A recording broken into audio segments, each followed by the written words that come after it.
God showed you this for a reason. So in Acts 4:32, it says all the believers were one in heart and mind. No one claimed that any of their possessions was their own, but they shared everything that they had. God cares about your heart. He cares about the condition of your heart.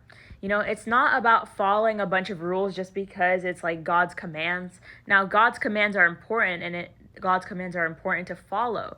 But at the same time, it's God's will for us to look at the condition of our heart. Like if you're struggling to, for example, serve others, and you're telling yourself, oh man, I should be doing this because it's a rule in God's rule book in the Bible, like, yes, it is a command that God gives us to serve others, but the motivation behind serving others should not be just because it's like a rule in the rule book and I just need to do it because it's a rule, like so that I can follow the rule. Like it should be about the condition of our heart.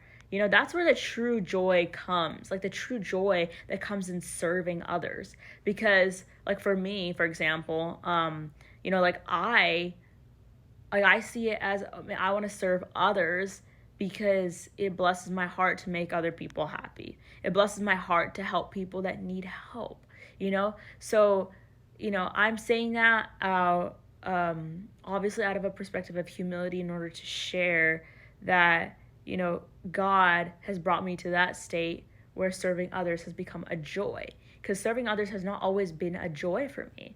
I would encourage you to reflect upon the condition of your heart and talk to God about how you can transition the condition of your heart from not wanting to serve others to wanting to serve others. And, this is just one example that I'm giving, or how to have a joy in serving others. You can do this for other things too. Like serving others is just one example, but for whatever you're struggling with, whatever situation you're in, and you feel like, man, I just feel like I should be doing this, but like, why can't I do this?